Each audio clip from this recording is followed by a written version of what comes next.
Uyg'ur yozuvchisi Mamtimin Hoshurning Xinjiang yoshlar o'smirlar nashriyoti tarafidan nashr qilingan Qum bosgan shahar nomli romani. Bu roman Belqut shirkatida ovozga ilinib, Belqut to'rida anglitildi. Bir chog'larda Supurgining yigitlik mezgillari o'tgan edi. Uningmi o'zini taqozolik bilan kutgan mashhurlar bo'lgan. O vaqtlar qanchalik go'zal va unutilmas edi. Yolg'iz oyoq yo'l, keng dala yoki shaharning qandoqdir bir tor ko'chalarida uni derisini echib sharatlagan janonlar. Qaynoq bozor ichida cho'm pardasini bilinar-bilinmas qayirib qo'yib ko'limsirgan go'zallar uning esida. Shundoqlarning ba'zilari shahlo ko'zlari bilan uning yuragiga o't yoqib, uni agashtirib ketib qoladi.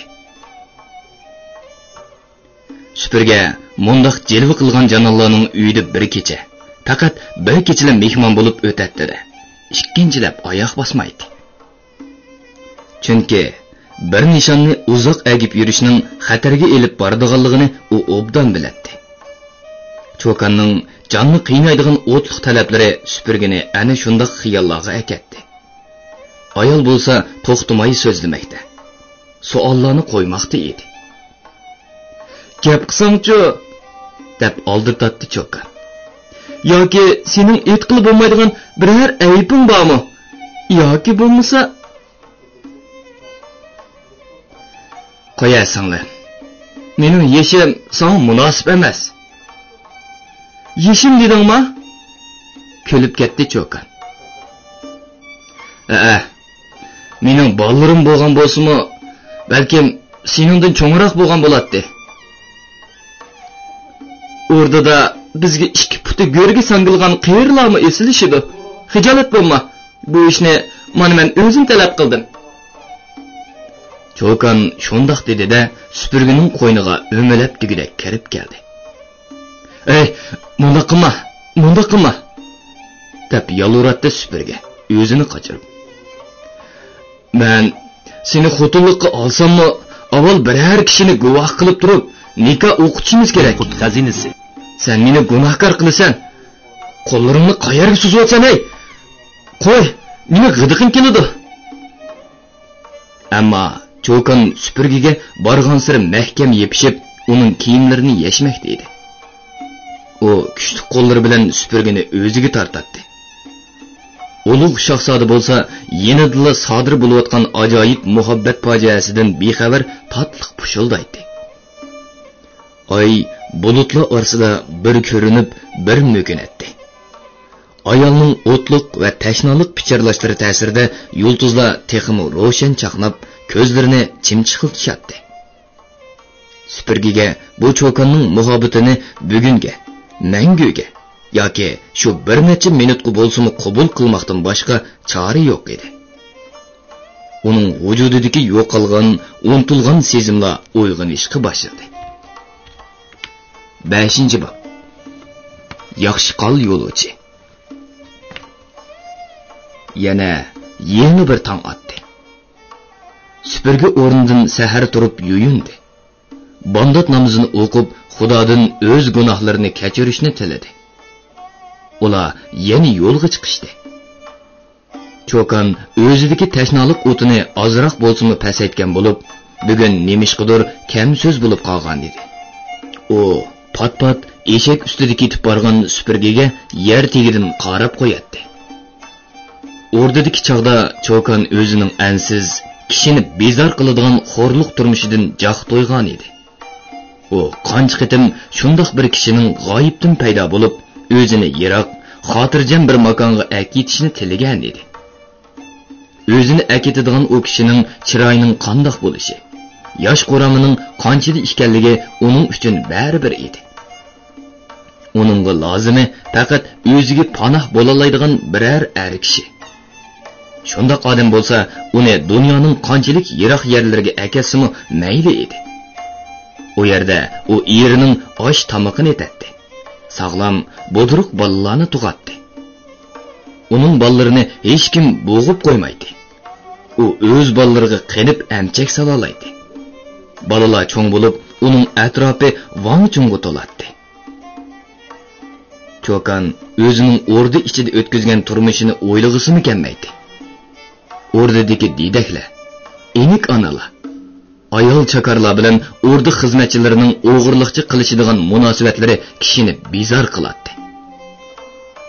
O'rdadagi esil zodilar ko'zi tushgan ayol xizmatkorlarni xo'shi tutganda chaqirib bir kech qo'yniga oladi. Bu ishni birariga tinib qo'ysalar, kallasi elindiganligini aytib, tahdid selib, atsili haydab chiqardi. O'rda xizmatkorlari bilan bo'lin pushqoqlarda qo'rqib, titrab yurib qilishgan ishlarning qilcha lazzati bo'lmaydi. Shu hashamatlik o'rdada oddiy bir dehqonning xotini bo'lishni orzu qilmaydigan biror kenizak tepilarmi? O'rdadan mana bu shahzodani elib qetish ishiga sho'nglashqa bu cho'kan o'z ixtiyori bilan ma'qul bo'lgan edi. U xavf ichida qolgan shahzodani qutuldirmoqchi. Rostini aytganda, o'rdadan yiroq bir joyda o'zining xotirjam turmushini tiklamoqchi edi.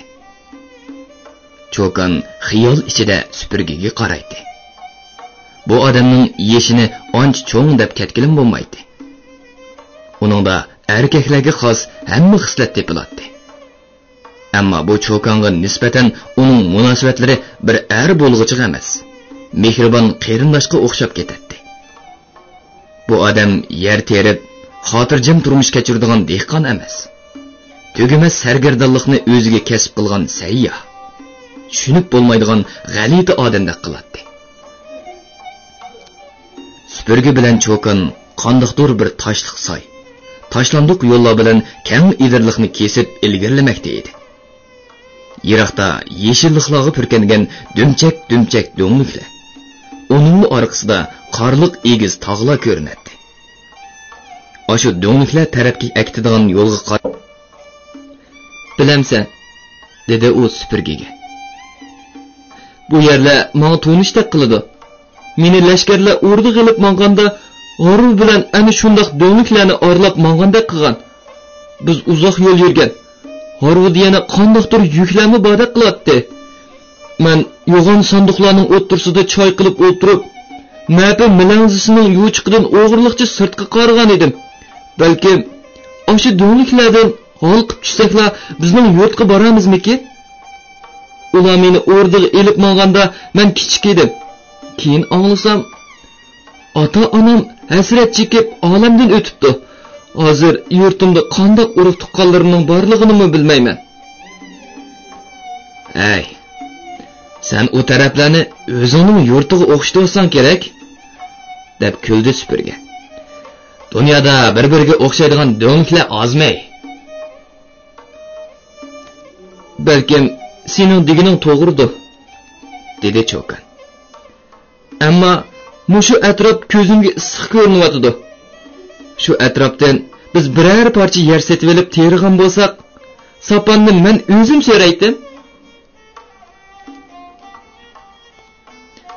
Atidan boshlab biz u tog' tarafga emas, mana ma'u cho'lliklarga qarab ketgan yo'l bilan mangamiz, dedi supurgi. Oldimizdagi bu yo'llarda endi bizga ba'zida kunlab biror karvon, biror yo'lovchi yoki biror qo'nalg'imi uchirmaydigan ishlar bo'lib turadi. U yo'llarda odam shalom, shoh ayg'oqchilarining tutib ketishdan ansirashning hojati yo'q. Men qumliqlardagi eng yaqin, eng maxfiy yo'llarni bilaman. Quyosh shohining tavalligidan chiqib ketadigan oxirgi kechasi yo'lovchilar qo'nalg'u topolmay, etizliqdagi tashlanib turgan bir ko'ni kapi ichida tunadi. Kapining ustiga yopgan yog'ochlar chirib qaridab ketgan. Kapining bulung pushqoqlarini qalin to'r bosgan bo'lsa-mu, kapining ostiga quruq va yengi mangan yeyitilgan edi. Bu shu atrofdagi binam yerlarni teriydigan dehqonlarning yig'im terim vaqtida foydalanadigan turalg'usidek qiladi. 1-2 kundan beri mang'an o'ng'ul-do'ng'ul toshliq yo'l supurgini obdalla charchatgan edi. U eshikini tushab o'tqa qo'yib, kiribli uxlab ketdi. Cho'kanning ko'ziga bo'lsa, zodi uyqu keldigandek emas edi.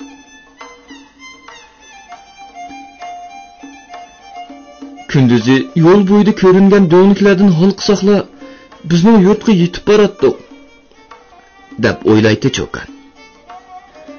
Kunduzi yo'l bo'yida ko'ringan do'ngliklardan halqsaqla bizning yurtga yetib boratdik, deb o'ylaydi Cho'kan. Shu do'nglarning orqasida rostilla uning yurti bormi? Yoki bu bir xiyoliy tuyg'umi? Bunisi noma'lum edi. Nemishqidir Cho'kanning kallasiga mushundoq bir faraz o'rnashib olgan edi. U yerda yiroqdagi oqbosh tog'lardan halqib keladigan so'p-so'zik tog'i suyi, uzunga so'zilgan jilg'ilar bor. Bir qatam otasi Cho'kanni shu yerlarga boshlab berib, saydan beliq tutgan. Oyoq yo'llar, etizlar, yop-yeshil baranglar bilan purkangan oddiy dehqon uylari, ko'ktatliqlar hammasi uning esida turibdi. Agar u shu atrofdagi biror ishlamchining xotini bo'lib qolgan bo'lsa, nima degan yaxshi bo'lgan bo'ladi? Bu notunish odam endi cho'l yo'llari bilan uni qayerlarga akitdi? Ehtimol, u mushu ketganicha o'z yurtiga mangu qaytib kelanmas. Tun yermida ayol asta o'rnidan turdi. Supurgi bilan kichik shahzoda shirin uyqu deydi. Cho'kan talog'i chiqdi. Oy atrofni sutdek yo'rtib turadi. Yiroq bir yerdan sharqirab eqiyotgan suvning bo'g'iq ovozi keladi. Qayerlardandir dilqutlar qovushib qo'yadi. Demak, yaqin atrofda bir yerda yezi bordek qiladi. Cho'kan itlarning ovozi kelgan tarafni nishon qilib maqdi. Boshda oldi keyniga qarab asta maqdi. Kapidan yiroqlashgandan keyin yugurishga boshladi. Xiyol bilan u o'zining nimalarga dasab, qaysi tarafga qarab ketib borganini bilmaydi. Agar o'rdadan shahzodan izlab chiqqan lashkarlar bu atrofdan Cho'kanni tepib oldigan bo'lsa, oldi bilan uningdan shahzodani surishti qiladi. O chaqda u nima deb javob beradi? Uning o'zining o'rniga nima kerak? Ularga lozimi shahzoda. Agar kunlarning birida u shahzoda podshohlik taxtida o'ltirib qolgan bo'lsa, bu vaqt chig'ida o'zini tashlab qochgan enik onasini ayblab kallasini oladi.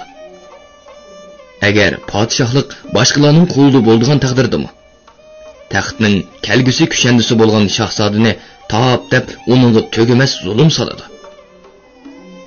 Agar shahzodani heliqi yo'lovchi elib yiroqlarga ketib qolsa, o chaqda shahzodani u o'rda odamlarga qandoq tepib bera oladi? Cho'kanning ko'z oldiga o'rdadagi suvni tunjuqtirib o'ltirish, amchakdan esish, gelini bo'g'ib ko'zini chaniqidan chiqarish, qopqi solab dumbalash, oldi keynidan qo'ziq qiqish, tirik turg'izib yuragini sug'urib olish degandek har xil jazolar keldi. U borgan sari dakki-dukkiga tushib, yugurishdan to'xtab qoldi. Bu vaqtni o'ylagan sari ko'ksillari chinqilishga boshladi. Oz o'tmay shahzoda uyg'onadi, deb o'yladi Cho'kan. U inish kerak. Yo'lovchi uni qandoq parvish qiladi?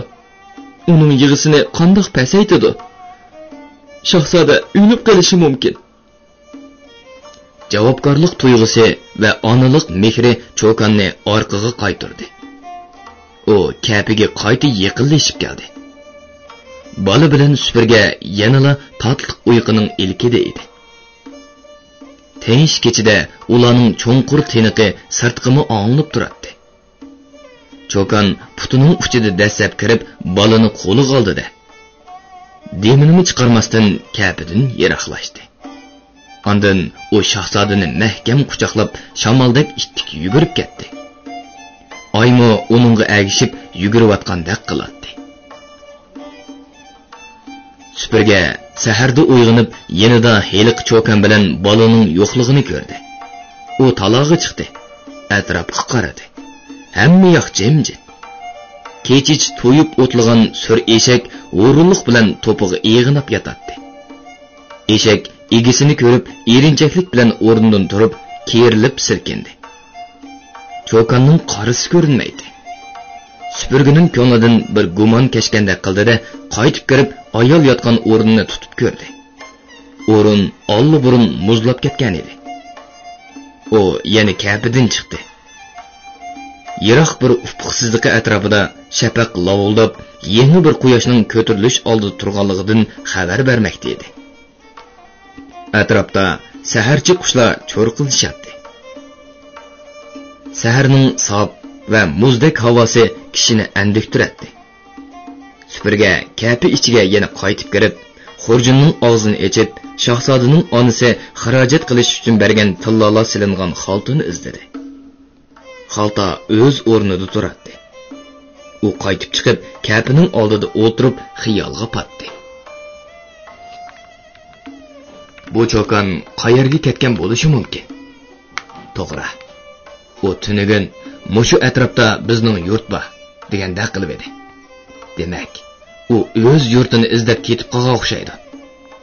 Unda u shahzodaning onasi bergan tillolarni nimishqa aketmadi. Balkim u meni xurjindan tillo silingan xaltin og'ichi o'yg'inib ketmasin degandi. Yoki oldirashchilikda uning esiga xaltimi kelmagandi. Hech bo'lmaganda u tillolarni bo'lsin akitish kerak edi. Bu pullar menga ta'alluq emas. Shahzodaning rasxoti uchun berilgan dunyo emasmidi? Hay kam aql xotin.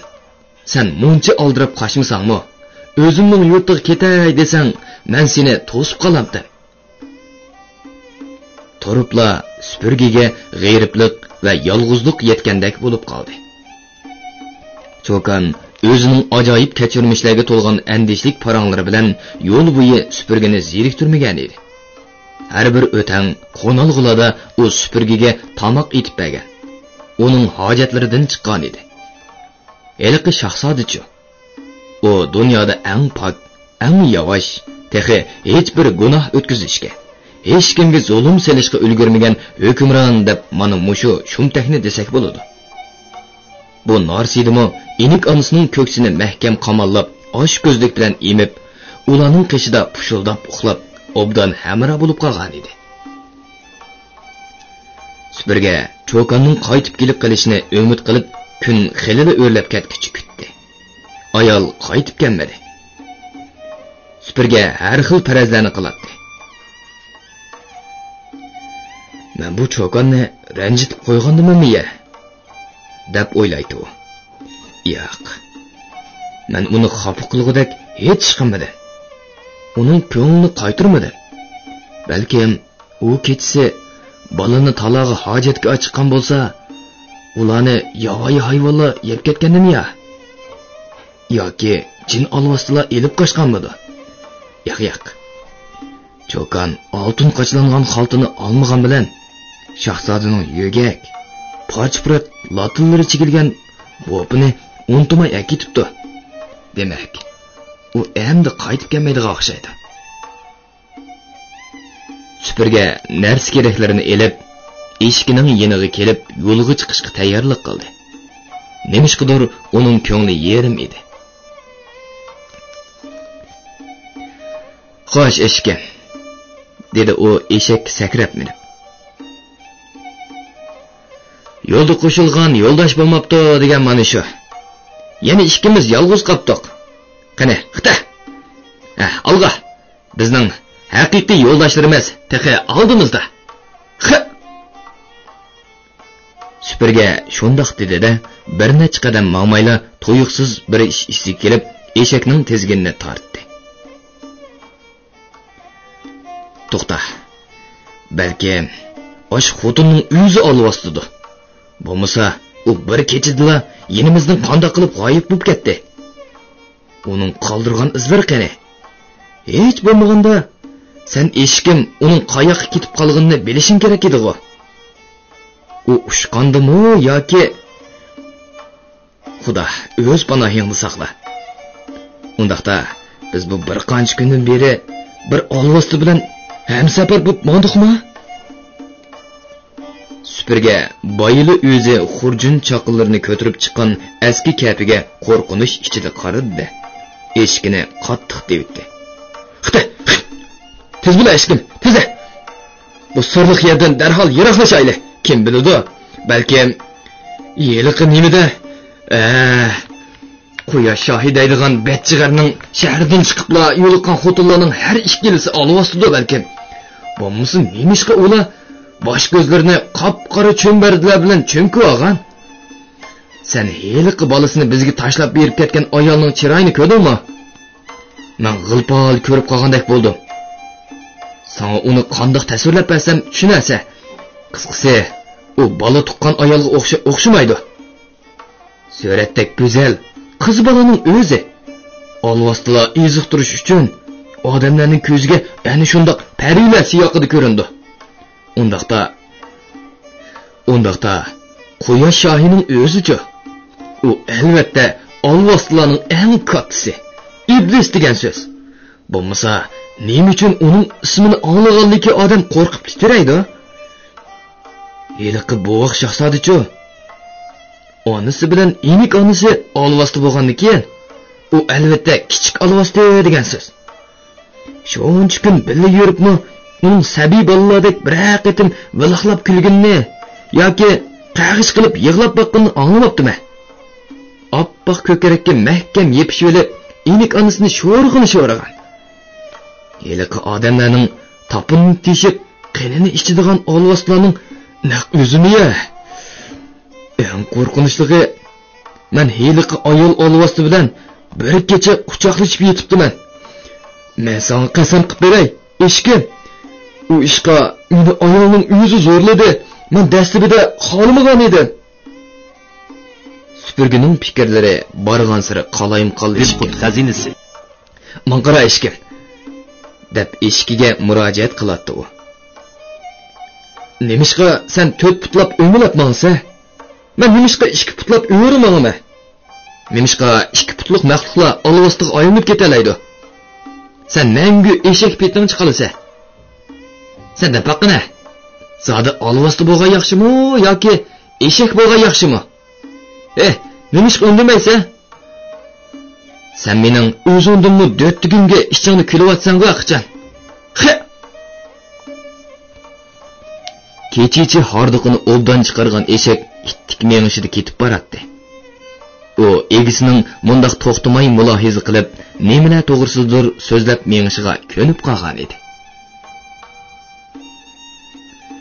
Bir ish zodil esimdan chiqmaydi, deb so'zini davom qildi supurgi.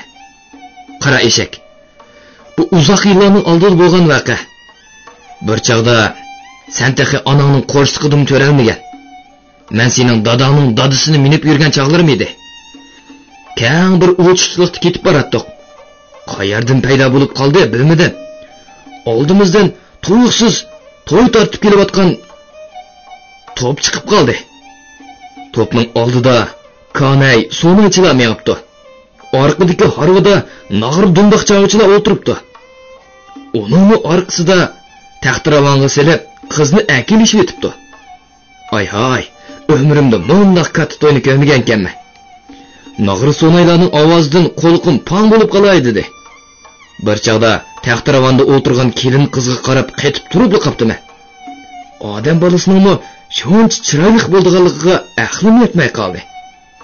To'ychilarning meni qistab, yo'lning chetiga chiqib qo'yganimni to'ymayli qolibdiman. To'ychilar uzat, texi yo'lning chengini besilmay turadi.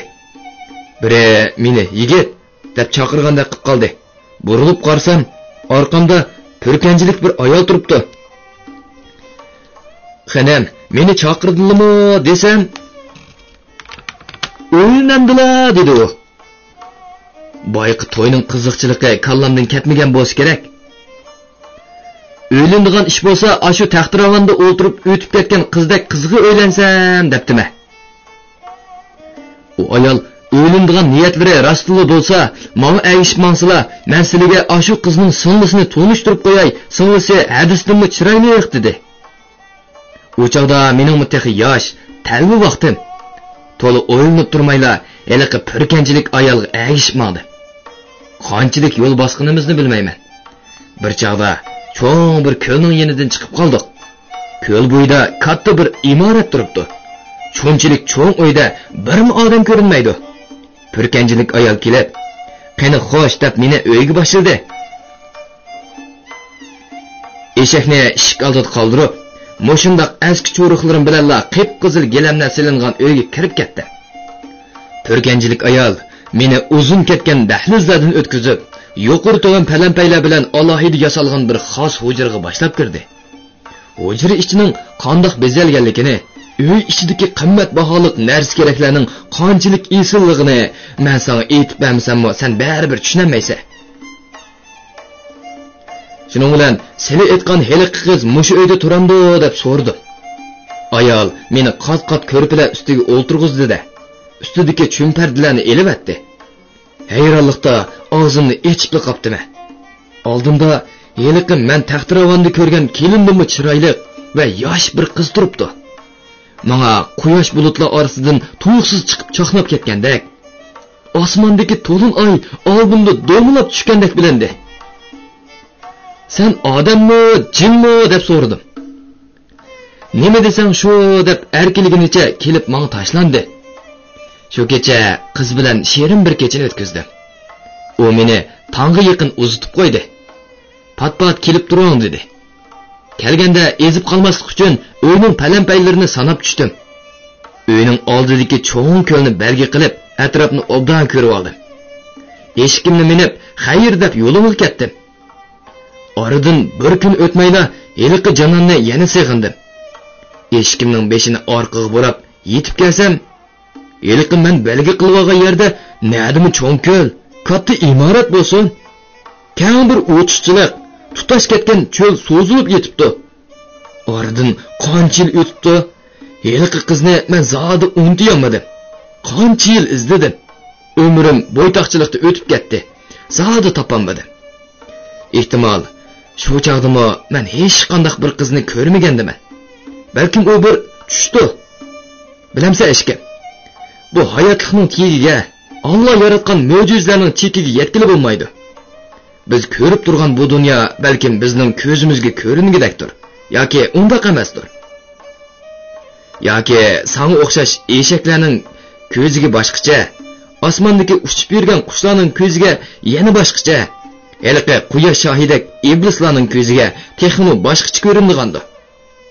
Yoki biz hammamiz shundoq bir xiyoliy dunyoda xato tuyg'u ichida yashayotgandimiz, yoki o'yg'oq turib tush ko'rayotgandimiz. Kim biladi? Balkim biz uchun haqiqiy chin hayot faqat Allohning dargohiga borgandila boshlandiganda. O'z mulohizalarining ta'sirida supurga bir hozat jimib ketdi. Uning eshigi qandoqdir bir etiz yo'llarini orqaga tashlab, bir xil mengishda ilgirlamoqda edi. Ay, biz nima paraloq tushib ketdik-a? Dedi supurga o'z-o'ziga. Heliqi cho'kan bolani elib, rostini ketib qolgandimi? Navoda u olvosda bo'lmay, odam bo'lgan taqdirda hech bo'lmaganda meni uyg'otib, "Xo'shqol yo'lovchi, men ketdim" deb qo'ygan bo'ladi. Anglayotganlar Bilqut to'rdan anglatilayotgan ovozliq asarlar sahifasi. 6-bob. Jasad. Supurga xiyol bilan o'zining qanchalik yo'l bosqinini bilmay qoldi. Bugun uning qo'rsqini oshgandek qilmaydi. Biror yerda to'xtab, eshakni o'tqa qo'yib orom olg'izish xiyoliga kelmaydi. Arg'on, echirqigan eshak beshini to'van qilib, o'g'rilik bilan qadam oladi. Ba'zida yo'l ustida ko'kirib turgan tikanlik o'tlarni ko'rganda to'xtab, uni yalmab elib ko'shaytida yana mengib ketadi. Agar yiliqi cho'kan olvosda yoki jin shoyatim bo'lgan bo'lsa, deb xiyollarini davom qiladi supurga. Undaqda men nima bo'laman-a? Men o'sha olvosli xotin bilan quchoqlashib yotgan emasmidi? Balkim men o'zimni shu kundan boshlab yerimi odam, yerimi jin bir nimaga aylanib bo'lgandimi? Nimishqa menla so'zlayman? Sen eshak gap qilmaysa, donolarning ko'p so'zlagandan oz so'zlagan yaxshi, so'zlagan so'zlamaganga yetmaydi degan hikmat gaplarni anglab olganmisan? Ba'zi hukmronlarmi gapni oz qiladi. Ular o'zining donoligidan emas, hayvisini oshirish uchun shunda qiladi. Undemaslik ularning bilimsizligini, savodsizligini yo'shirib qoladi. O'lik nimishqa so'rlik? Chunki u so'zlamaydi. Agar senmi yerimi odam, yerim eshak bo'lib qolgan bo'lsang, qanday yaxshi bo'lgan bo'ladi-da? O chaqda xazinasi. Men seni ham minib olatdim. Ham ikkimiz qiziq paranglashib mangatdik. Hozir sen faqatla anglaysan, undamaysan. Yerim eshak, yerimi odam bo'lgan bo'lsang, senmi beshingdan o'tgan ishlarni, tug'ilgandan beri qanday eg'illarni yetib, qanday etizlarda qo'nganlaringni, kimlar bilan muhabbat bog'lashganingni qiziq qilib so'zlab beratdim. Yiliqi Alvasti cho'kanning kechida qayerga yo'qolganligini, albatta sen bilasan. Bu sirnimi menga aytib bergan bo'latding. To'xta. Biz yana bir nimani unutibdik. Yiliqi xotinlar Alvasti bo'lgan taqdirda ularning menga bergan tillosi nima bo'ladi? Supurga eshakning ustida turibla bir tarafga sal qiysaydi-da, ostidagi xurjunning ko'zidan tilla silingan xaltini sug'urib olib, og'zini ochdi. Sap oltinlar quyosh nurida uning ko'zlarini qamashtirib etdi. Pah! Davatdi supurga. Bu texi qo'yilgandan beri bozor yuzi ko'rmay, shohlarning xazinalarida saqlangan sap tillalardan-kan. Bu oltinlar ikkimizning bir umr yeb yetishimizga yetib eshib qoldik. Bunchalik dunyoni ko'tirib, yurtga salomat yetib bo'lsak, kishilar nimada? Albatta ular supurga podshohning xazinasiga o'g'irlik tushibdi, deyishdi yanmaydi. Lekin ular cho'qim supurgiga cho'llarda biror maxfiy xazina uchrab qopti deydi. Voy xudoyim, haq nimdasi demamdi. Baylarga o'xshash, menmi bog'liq o'yinlarni qilay. Shahar kezib yuradigan mundaq bema'ni ishni tashlay.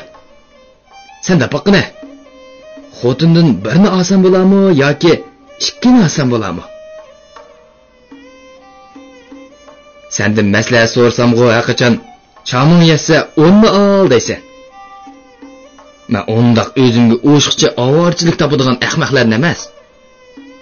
Ammo sana vaqti-vaqtida yem berib, eg'illaringni supurib turadigan bir ikki chakar yollashim mumkin. Yana oshpaz, bog'van, napikash degandek xizmatkorlarni elishga to'g'ri keladi. Zerikkanda ko'nglimizni ochadigan nag'michilar bo'lmasin bo'lmaydi. O chaqda biz yeb ichib, eg'inab yetib, samirib ketishimiz mumkin.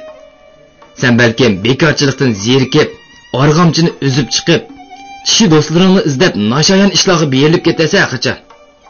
Shunga donalar bir odamga bir eshakka semizlik yarashmaydi deb nihoyat to'g'ri aytgan.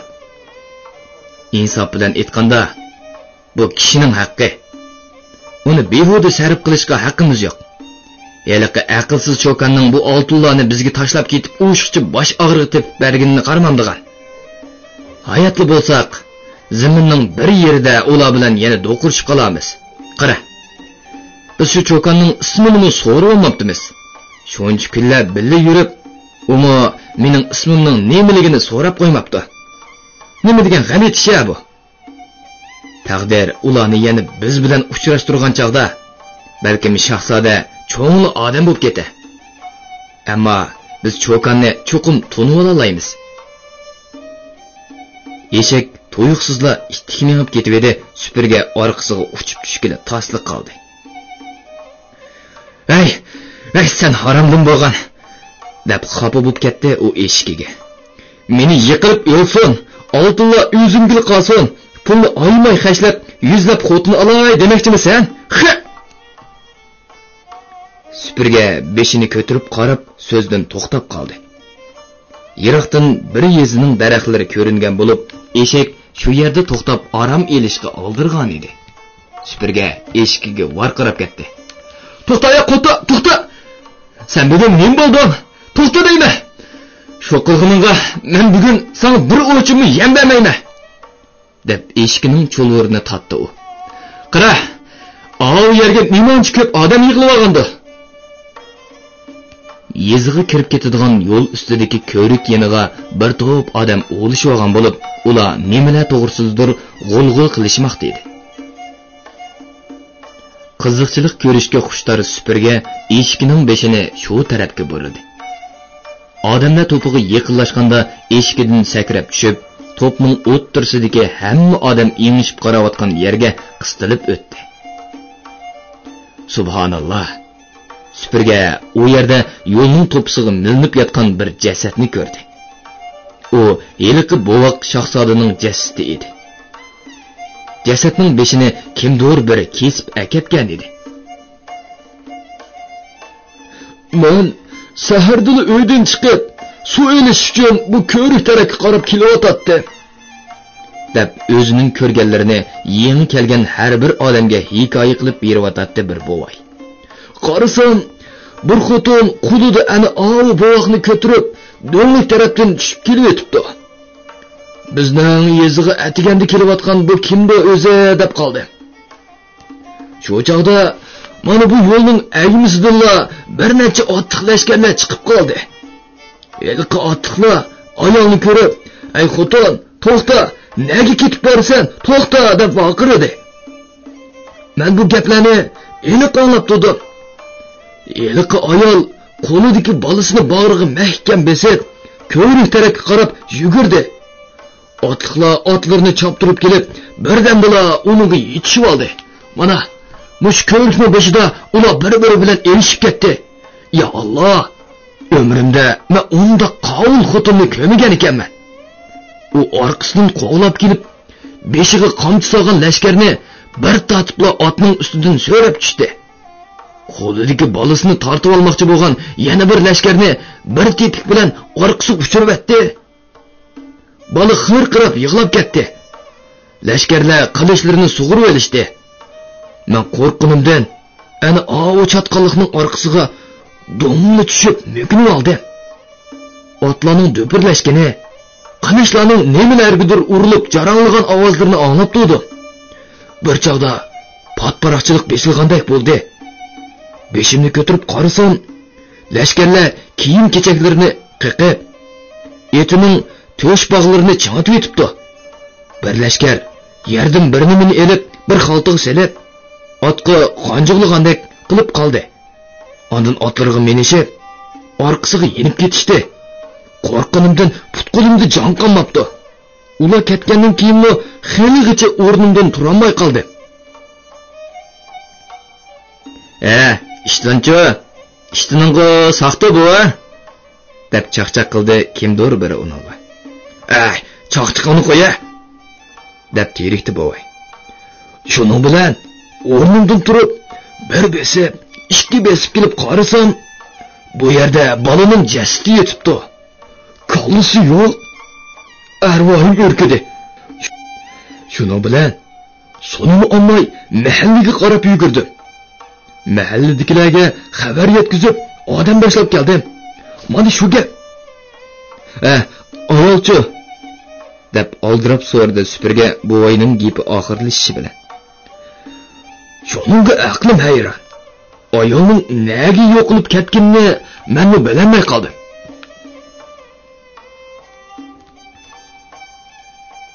Balki qo'rqiningdan sen obdanroq safsanmagansa, ular ayolni bog'lab aketgandi. Yo'q, deb beshini silkib rad qildi bovay. O'zim qeri bo'lsam-mo, ko'zim xeyli ro'shan. Ular har bir otning ustida birdilla lashkar o'ltirib ketishdi. Men aniq ko'rdim. Ular yiroqlab ketgandan keyin bu yerga kelib, u yoqqa qarabmi, eliqi ayolning qorisini ko'rmadim. Yoki u qechib jinini daldiga olgandi. U qochgan taqdirdimi, otliq lashkarlar birdan-bir qo'g'lab yetdi-ku. Uchib osmonga chiqib ketdimi-ya? deb kulib qo'ydi bovay. Supurga xuddi uchib ketadigan ayolni ko'rdigandek osmonga qarab xazinasi. Atrofdagilar yana bu voqea haqidagi g'ulg'ulga tushib ketdi. Supurgining yerda yotgan jasadga qarab ko'ngli bir qismi bo'ldi. qandoqli bo'lsin, bu bola shahzoda bilan bir qancha kun birga hamsafar bo'lgan edi. Supurgi to'pining ichidan chiqib eshikka mindi. Ko'pchilik qarab o'llik so'zladi.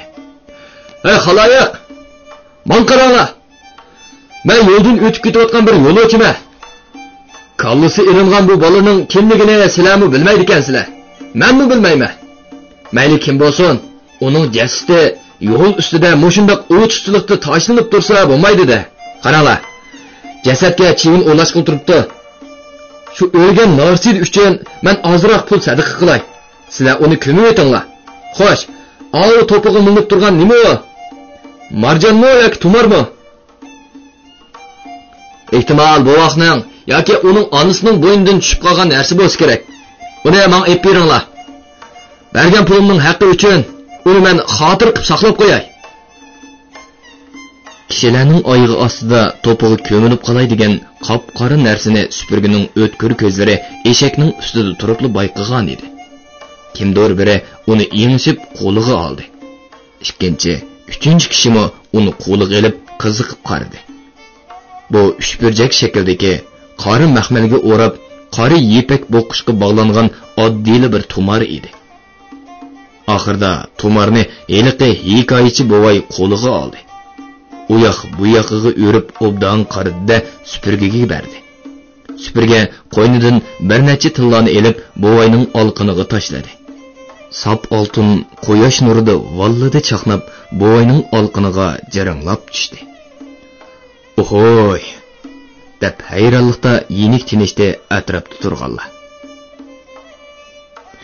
"Xudo sana rahmat qilsin, sehiy yo'lovchi", dedi bo'vay. Supurgi xo'shishib, eshikini devitib, ittikmay olib ketdi. "Demak", deydi supurgi o'z-o'ziga. "O'rdaning shahzodini izlab chiqqan lashkarlari uning kallasini kesib akitibdi. Ularga o'rdada bu qochqin shahzodaning kallasi uchun nurg'un mukofot berishidi. Sirliq yeri, yiliqi cho'kan qayerga g'oyib bo'ldi?" Supurgi endi u cho'kanning olvasti ekanligiga haqiqiy ishondi. Bo'lmasa u bir qancha otliq lashkarning qo'lidan chiqib, qandoq g'oyib bo'lib ketalaydi? "Hammadan qiziqi", deydi u eshikka qarab. "Shu olvasti bilan men qancha kun bir dasturxonda tomoq yeb, uni qo'ynimda erib yetibdimi? Sen uni ba'zida ustunga mindirib meyapsan. Agar cho'kan kechida kapidan ketib qolmagan bo'lsa, qandoq bo'ladi ekan? U chaqda podshohning lashkarlari ularni bayqamay cho'ng yo'l bilan o'tib ketishi mumkin edi. Agar ularni kapining ichidan tepib olgan bo'lsa-chi, u chaqda lashkarlar shahzodaga qo'shib, mening kallamni olgan bo'ladi. Qattiqroq g'arab ketgan bo'lsang, balkim sening beshingni saqlaymas edi. Chunki biz ikkimiz heliqi cho'kandek g'oyib bo'lib ketolmaymiz-da. Xudo bola qazodan o'zing bir saqlabsa", deb shirkinib ketdi supurgi. Endi bu g'alati qismat mushuning bilan oxirlashamdi yoki yana davomi bormidi? Bilguchi o'zing. Qon to'kilgan ekan, cho'qim uning qisosi bo'ladi. Zo'rayg'illarning ojizlamaydig'ini yo'q. Saltanat hech kim uchun mangulik emas. Har holda men bu tumarni saqlab qo'yay. Qani. Qadimimni ildimlat. Xatar yuz bergan joydan yiroq bo'lmoqdirsiz. Xita. Bilqut shirkatida ovoz qilinib, Bilqut to'g'rida anglatilayotgan Uyg'ur yozuvchisi Mamtimin Hoshurning Xinjiang yoshlar o'smirlar nashriyoti tomonidan nashr qilingan Qumbosqon shahar nomli romanini bugun mushargacha anglatdik.